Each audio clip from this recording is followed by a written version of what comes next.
So, you have memorized by heart already. And sa self-assessment, ito lang naman yung titignan natin, no? Do you always manifest? You frequently manifest the things that are in the self-assessment? Or you rarely manifest? Pero rarely. Sa palagay ko, sa SJDM, hindi pwede yung rarely. Tama? Kasi, mga kapatid, naiintindihan natin yun. Ang leadership, whatever things that you are, it's interwoven into the main focus, and that is to provide quality educational delivery. Alright. Kaya, kapag kung tanongin niyo ako, kung i-assess ko din kayo, I don't think rarely manifested is applicable to the principles of San Jose del Monte. Tahimik sila. At na yung not yet manifested. Naku, pauhuli ba kayong buhay? Not yet manifested? Oh. Pero alam ninyo, we admire the candidness of those who have answered rarely manifested and not yet manifested. Kasi dito papasok yung technical assistance. Dito papasok yung malaking pagbabago, and that is continuous improvement. Okay. Ito hindi na level 1, 2, 3. Opo. Kaya na po ang ating... Ayan na. Oh, yan na siya. Kaya, ang ano lang dito, hindi na natin siya magagamit sa promotion. No? Kasi incorporated na siya sa OPCRF. Okay. No? Ganun na. Yung grado ninyo dito, mag-manifest din siya sa OPCRF ninyo. Actually, I just do not know if it has been applied already. Yung itong mga ito ang mag-a-appear doon sa OPCRF ninyo. Ito na yung KRAs ninyo. Okay. So you really have no reason kung bakit hindi yung pag-iigihin yung curriculum and teaching, leadership, and all the other 6 dimensions. Because these are your KRAs already. Alright, so, ayan siya. So, ano yung final rating? Okay. Wala sa American. Kasi, iniiwasan na natin yung competition, race to the top, ganyan, na ikaw magdidikta sa sarili mo. Kaya, continuous improvement, the mindset is self-reflection, self-renewing, self-managing, and self-improving. Okay, so gano'n na lang siya kasimple. Alright, how often na tinitignan ninyo yung actually, it was not specifically stated, but kailangan dapat kung nag-start kayo ng first quarter, nakita natin yung profile natin, i-check natin sa quarterly. No? It's a suggestion. Although, sa DepEd order, sabi niya ng annual eh. But how can you see how can you adjust and see the changes? Diba? Kailangan natatrack mo eh. Tracking performance quarterly. Because according to Sir Don, meron kayong PIR. Kami din nagpi-PIR kami. Okay. So, maganda na nakikita natin kung ano yung pagbabago quarterly. Just like the same thing with our teachers. Kapag na-diagnostic sila, na-identify din ni teacher, and with, siyempre may knowledge kayo, school heads, ilan na yung hindi nakakabasa. So, nababawasan ba ng second grading, third grading, hanggang fourth grading? Kailangan natatrack natin yung performance. No? Very important to track performance. Okay, so yan yung process natin. And, okay, quarterly and annually. Okay, yan mo yung tracking progress. No? Okay. O yan, honesty is the best remedy. Hindi na lang policy na yun. And you know the meaning of that already. Kasi kung hindi totoo, paano magiging valid and reliable? Okay, so what support is available for schools implementing the SBM system? Of course, you have us. Meron kayong RO and CO. Meron tayong CO, meron kaming CO pala, kayo may RO kayo. Pwede nyo kaming tawagan anytime. Yes, sa messenger, okay lang kami sa Field Technical Assistance Division. And of course, si Sir Don naman ay si Sir Don, natutuwa ko kay Sir Don, lagi lang nakatawa siya, lagi lang nakasmile. So that's SBM at its best, di ba? O, happy lang ang life. Ay, ang sayang principal. Gusto ko maging teacher ni Sir Don. Ay, magkakaroon na rin pala siya ng HBM, Home-Based Management. Okay. So, alright, so technical assistance is freely given right now from the regional office and of course, meron tayong AREPTAT no? Regional Field Technical Assistance Team and Division Field Technical Assistance Team that can support you with the 6 dimensions. So, ano yung impact? Right now, we are conducting research in the Field Technical Assistance Division kung ano yung impact ng technical assistance to the learning outcomes. Okay. Of course, ikaw nakakaalam Kasi ikaw nakakaalam ng problema mo, ikaw din makakasolve ng problema mo. Ganun lang yun kasimple. So, ayan. Of course, marami tayong pagbabago, no? Pero syempre, sabi ko nga, in the surface, nakikita natin, madali na lang kasi wala nang MOBs na titignan isa-isa. Pero ikaw na yung titingin bilang school head. And that reflects your leadership accountability. Okay? Ganun lang. Enhanced framework, of course, we have seen there are 6 dimensions already. And with the continuous improvement mindset na nakalagay sa framework natin. Increase stakeholder involvement with the DepEd Order 26. Meron na tayong School Governance Council. So that's how we have improved stakeholder involvement or engagement. Improved technical assistance kasi napaka-evident the role of technical assistance provision is very profound now with PO7. Yung sinabi ni Sir Don, the data that says you are weak in this part. Okay? Anong dimension? Yun. Doon papasok si Sir Don, no? And the DFTAC to provide technical assistance. Pero mag-request kayo mga kapatid. No? Because, hindi basta-basta kami makapunta sa mga schools ninyo without your request. So request for TA, it's okay.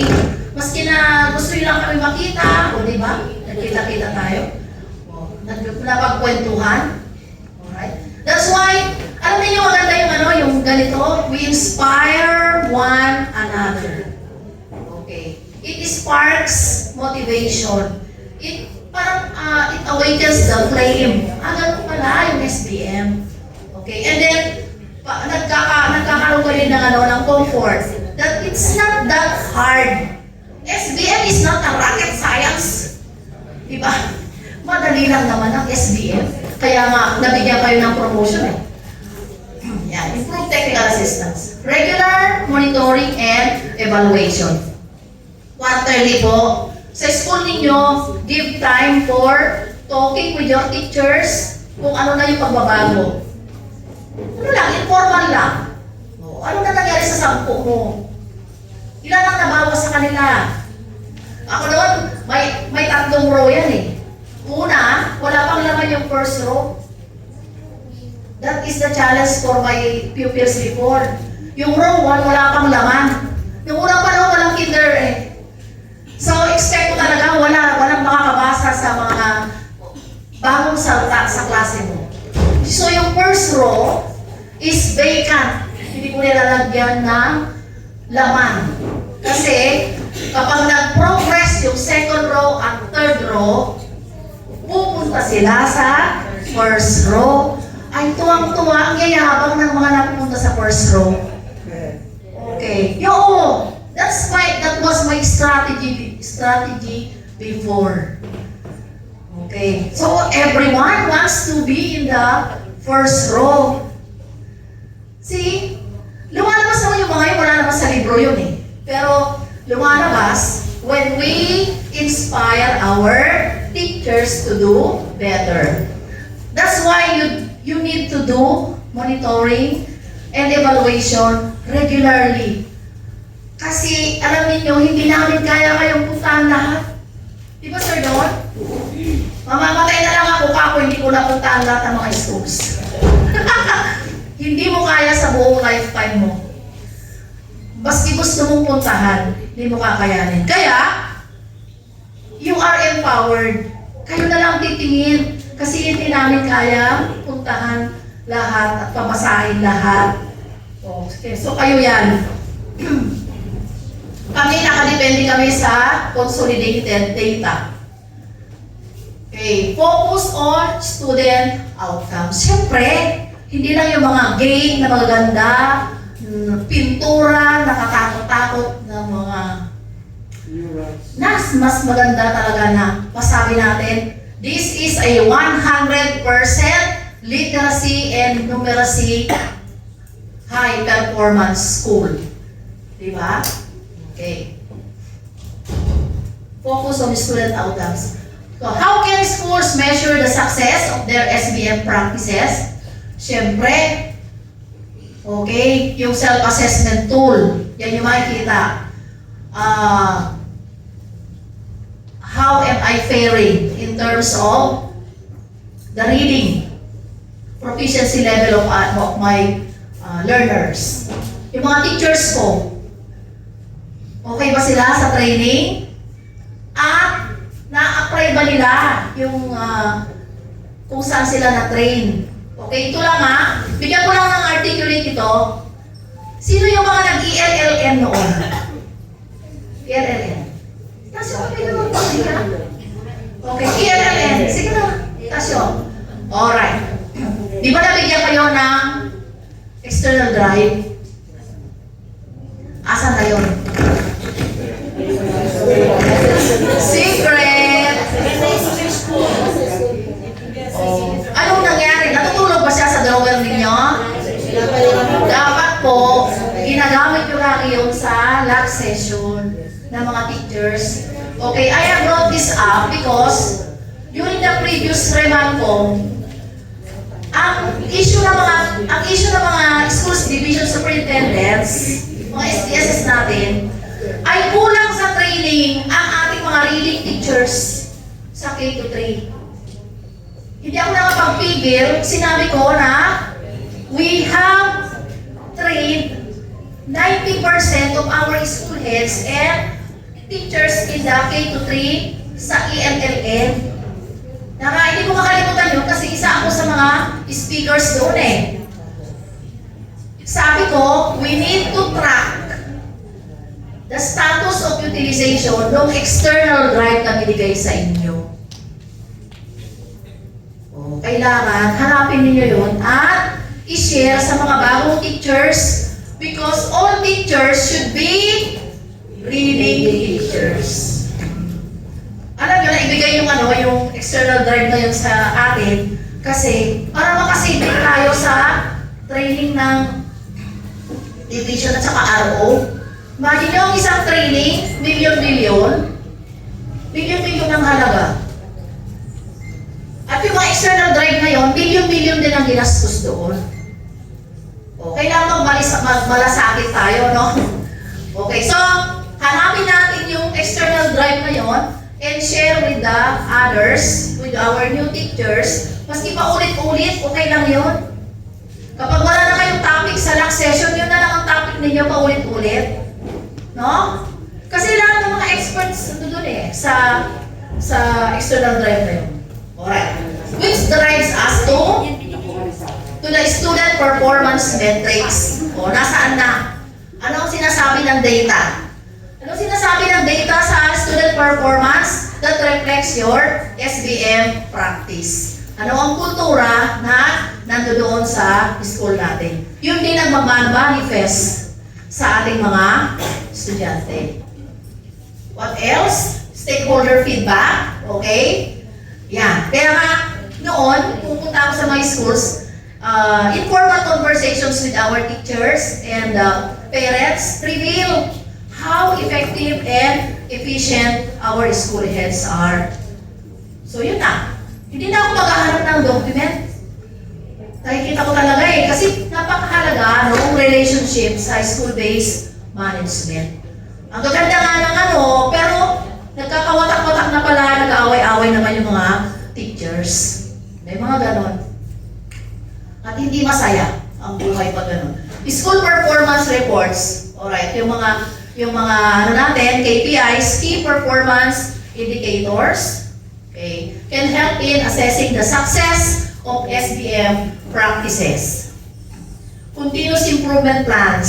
So, tracking the progress of your ESIP and AIP, of course, at saka yung tracking the performance of our teachers. Napakahalaga po yun para yung performance metrics natin ay talagang in sync with the reality sa ating mga schools. Okay, sa ngayon, wala tayong external evaluation,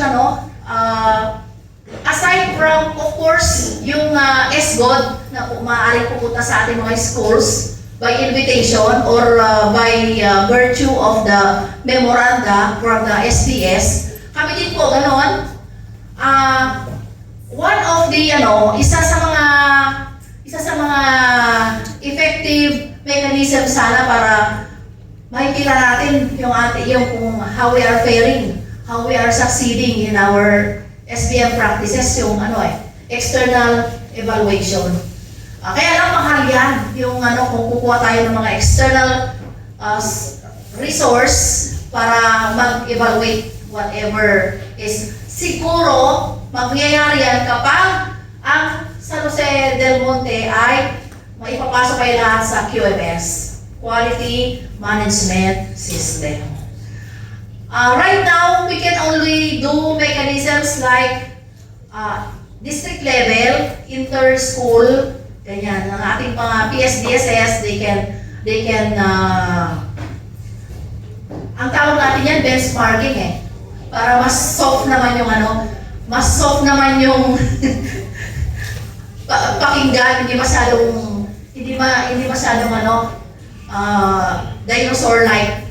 dinosaur sounding. Kasi, halimbawa, pupunta si ma'am sa school ni sir, mag-evaluate ka kay sir, natatakot na si sir sa'yo. Pero kung sasabihin mo na, let's do benchmarking, mas maganda pakinggan. Okay? Pero maganda, kapag nakikita ka ng ibang schools. Sino yung mga school dito na laging nabe-benchmark? Taas ang kamay. May nag-benchmark na ba sa mga schools ninyo? Yes. Ayan, congratulations sa Pangkari National High School.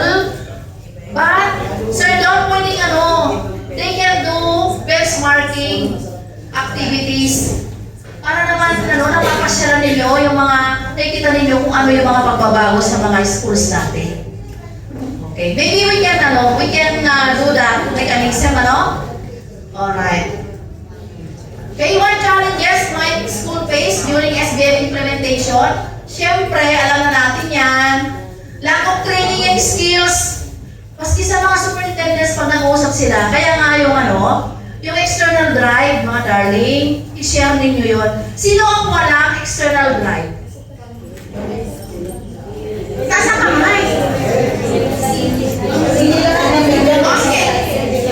Okay, let's divide the house. San Jose del Monte, sumagot. Sino ang mayroong external drive sa ELLN? Nasa kamay.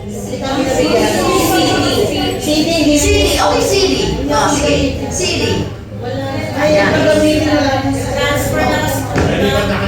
Sige, sir, doon. I-ano mo ulit yun. Sino ang walang kopya? Lalo na sa elementary. Sige.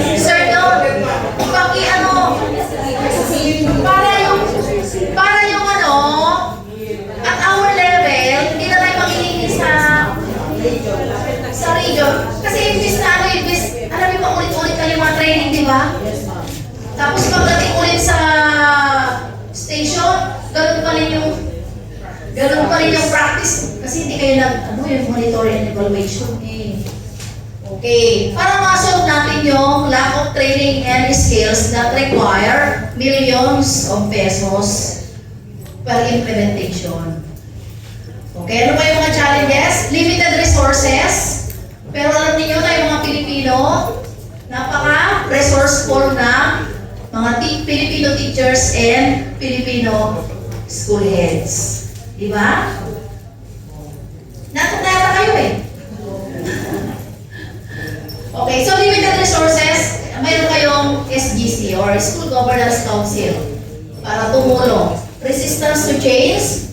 Okay, this activity is part of removing that resistance. Are we still resisting to change? Siyempre hindi, kasi we have that continuous improvement mindset. Inadequate stakeholder involvement, hindi na siguro kasi meron tayong DepEd Order 26. Pero kung terror principal kayo, naku, mahirapan kayo dito sa talagang yan ang problema ninyo. Inadequate stakeholder involvement. Pero kung masaya kayong principal, nako, level 3. Alright, communication barriers. We hope that there is no communication barrier. There are no communication barriers whatsoever because for a successful, stress-free school-based management, kailangan maganda, mahusay ang relasyon natin sa ating pagkikipag-usap sa ating mga stakeholders. Alright, right now, you are the school-based management coordinator. Expect administrative overload. Okay, pero meron na kayong partner din naman sa, di ba yung mga AO kayo? Oo. So yung AO ninyo, partner ninyo, lack of continuous support. Siguro sa RO, sa Region 3, wala namang gano'n. Sa San Jose del Monte, does this apply? Hindi, no? Okay. Alright. So, ano yung mga strategies that schools use to overcome resistance? Well, tingnan na lang natin, pero, okay. Clear communication. Kailangan involve stakeholders early. That's why, na-identify na natin yung functionality ng ating mga School Governance Council. Okay. Providing training and support. O, bahala na kayo dyan. Marami. Sabi nga ng ating regional director, there are many ways to skin a cat. If you have heard the regional director, talagang lagi niya sinasabi, there are many ways of skinning the cat. O, kailangan maging innovative and creative ka. Kawawa naman ako yung mga pusa. Demonstrate quick wins. Address concerns proactively. So, yun, kapag may feedback, you should be open-minded. Share ko lang, mayroong principal na nakatanggap ng 888. Ang ginawa ng principal, nagalit sa faculty, nagtatalak sa meeting, okay, kasi galit siya sa 888. Tama ba yun? Hindi, di ba? Kailangan maging open-minded ka kapag may feedback. Kasi pag may 888, ibig sabihin, kailangan pag may ayusin na process. Ganun ang pagtingin sa 888. Huwag tayong mag-blame game with our teachers. Hinanap ka talaga sa mga teachers kung sino daw ang nagsulat ng 888. Sabi ko, that's a bit stupid, no? Kasi ang 888, maski pupunta ka sa Malacanang, hindi i-reveal sa'yo kung sino ang nagsulat. Okay, leverage change champions, of course, rewards and recognition. Celebrate milestones. Kaya nga po yung benchmarking with the different schools, you go to your core districts within, may district ba? May districts na, may district, di ba? O within district, headed by the PSDSS. O today, di ba yung meeting, no? Ginagawa niyo ba yun? You move from one school to another. Maganda yun. That's a sort of benchmarking. Eh di magpa-attendance kayo, sabihin niyo benchmarking. Para, may nag-benchmark na sa inyo kasi walang tumaas ang kamay. Oh, ilan lang sa Pampalay National High School? Si Ma'am Den? Okay. Oh. Pero, akala mo wala, pero meron. Di ba? Nag-benchmark na tayo. O ako, nag-benchmark na ako sa San Jose del Monte. Okay. So, kung naganda ng meeting doon, that is benchmarking. Kasi nakita yung school ninyo eh. So, this is very good. Foster an open culture. Okay. Para masaya. Align with organizational goals. Siyempre, no? Monitor and adjust. Kailan natin ginagawa? How often do we do that? Quarterly. Or as often as needed. As needed. Okay. So ito yung self-assessment checklist. I know that you have answered it already. Can you tell me, okay, volunteer, ano yung realization ninyo sa SBM assessment checklist? Anybody? Yes, ma'am. Ano ma'am, ang lawak po niya ma'am yung perspective, yung function ng school head ma'am, from the governance to the learning areas, ang lawak po ma'am, even in financial and yung mga human development resources. Pero, hindi naman siya malayo sa katotohanan, di ba? Okay. Tunay na buhay pa rin, di ba? Alright. So, dito, for example, sa curriculum and teaching, yung mga nakalista dyan, yung mga importante talaga. Okay, mga importante talaga. So, when we go for, alright, yung going back to the question of ma'am kanina, hindi mo hanapin lahat yan. Kung ako pupunta sa school ni ma'am, hindi ko lang hanapin dyan. Ang tatanungin ko lang sa kanya, saan ka na-challenge? No? Saan ka na-challenge? Ano ba yung rarely manifested mo? Doon ka lang tumingin, no? Kasi yung yung iba, kung okay siya, huwag mo nang pakialaman. Okay? Para mas konti rin yung iniisip mo. Dami na nga natin iniisip, dinagdagan mo pa. I mean, you make your life easier so that when you go home, you're still with your beautiful smile. Okay, sa learning environment, may problema. May problema ka ba dito? O sige. Pag learning environment, ang mga kasoblang naman, sila lang naman din, di ba? Okay. At the end of the day, self-assessment and siya din na mag-respond doon sa problema niya. Okay. So, sa nakikita ko, tama si ma'am, it tells you the wide latitude of influence that the school head has. And yung authority, responsibility, and accountability niya as public servant. RA 9155. So, kasi yan lahat ay dapat titignan niya no? Okay. So, for the provision of technical assistance, sakin na lang to. Sa palagay ko, 55 slides na lang. What time is it na ba? Okay. So, sinabi naman na natin yung technical assistance, no? Technical assistance provision. Yung self-assessment results, the data, will be the basis for the provision of technical assistance if you request for technical assistance. Pag di kayo nag-request, ibig sabihin, kaya-kaya nyo naman